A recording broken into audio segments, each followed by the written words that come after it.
Mykhalio Mudryk, future Ballon d'Or winner, faster than Mbappe, but why haven't we seen the best of Mykhalio Mudryk at Chelsea, and what circumstances could be best for him to achieve greatness? The Ukrainian tends to be deployed on the left wing, but he is versatile enough with his skill set that he can also play on the right or in central areas such as in the number 10 or up front. Speed, power, agility and ball striking, all four things that I believe Mudryk excels in, and these are four key attributes that can help him to succeed at Chelsea. Here are some of Mudryk's numbers at Chelsea so far, completing 4.99 takeovers per 90, completing 4.86 progressive carries per 90 and completing 3.82 carries into the final third per 90. But before we get into seeing how Mykhailo Mudryk can improve and how he can reach his best, how you can see the best out of him, please do go over to 90 Control to see my full article over there. I'm going to be doing some more articles on there, and I'm going to put all the links on screen now, the link and the Twitter page. Please go and follow. You've already got plenty of articles to read over there, including the keys to unlocking Mykhailo Mudryk.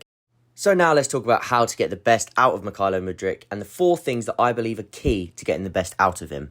Giving him 1v1 isolations where he can go both ways with the ball, putting him in the positions and providing him with the confidence to be the final pass/final ball player.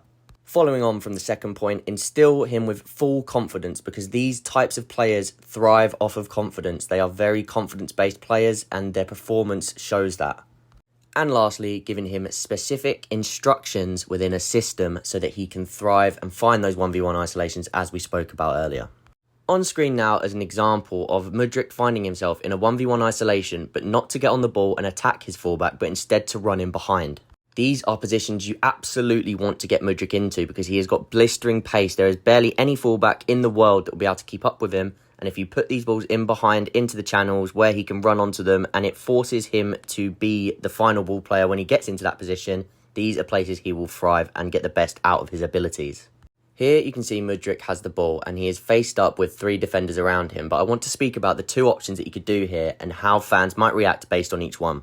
The first option, and the option you want Mudryk to take here to be able to thrive, and yes, he shouldn't be doing it at all times, but is to drive at the fullback. He's got a chance here with his pace to get down the line and attack away from the defenders to then put a ball into the box. However, if Mudryk loses the ball by trying to be progressive in this position of the pitch, this is where fans could start to get on his back, and this is where he could start to make the wrong decision, or not necessarily the wrong decision, but a different decision. The other option for Mudryk is to turn out and come backwards and start recycling play, which again, in some scenarios, is what you want him to do. You want him to learn how and when to do this, which is again why I said about a hands-on approach, which we'll speak about later. But the more you allow players like Mudryk to fail in those positions, the better you're going to get out of him, because he will not lose confidence in what he's doing. He'll be more direct with his decision making, and therefore he won't just turn back and pass the ball backwards rather than trying to be effective and make things happen. Here's another example of when Mudryk received the ball out wide, and he's actually in a 2v1 scenario, but because he is so quick, his first touch takes him into the channel, taking him away from that first defender that's closest to him on the right, and actually putting him in more of a 1v1 scenario where he can beat his man and deliver a ball into the box. This chance actually ends with him putting a beautiful cross into the box and Jackson just narrowly missing. Something else I wanted to touch on about Mykhailo Mudryk is his insane ability to strike a football, and a lot of people don't actually talk about this. His ability to generate power with little backlift is what makes his ball striking so good, and it is why in these positions you can get him into areas where he can go both ways, which makes him extremely threatening. Having a confident Mudryk in these areas is a nightmare for all defenders, because you can't keep up with him if he goes down the line to deliver a cross, and you also can't deal with him if he cuts inside on his right foot and he's confident enough to be getting those shots away with that high quality ball striking that he does possess. Now let's talk about the weaknesses, and the one that mainly I want to speak about is his positioning. In this area, I believe Mudryk is too close, he's brought himself too far infield, and this is cutting off his angles for where he can move with the ball. By staying slightly wider and arcing his run, he gives himself a better opportunity to receive the ball, take a touch into space using that brilliant pace that he has, and get into the box to create a chance. His other two weaknesses bring me back to this image, which I believe is his tactical understanding and his confidence, and I think these two kind of mesh into one point.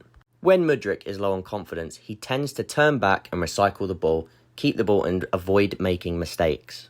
This is when he appears to be happy with that one action, not wanting to get back on the ball and make things happen because his confidence isn't as high. Therefore, he also looks like he doesn't know where to be on the pitch, which is where you get the players telling him to move into wider areas or to come inside to receive the ball, etc.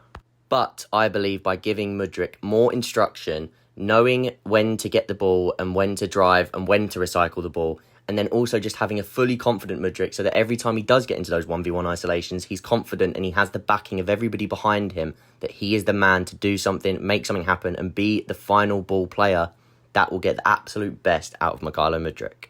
And of course, I couldn't end the video without speaking about his goal against Newcastle. Latching onto the ball, being able to control the ball in tight areas of the pitch, getting himself into a shooting possession, and then having the composure to take it round the keeper and slot it home.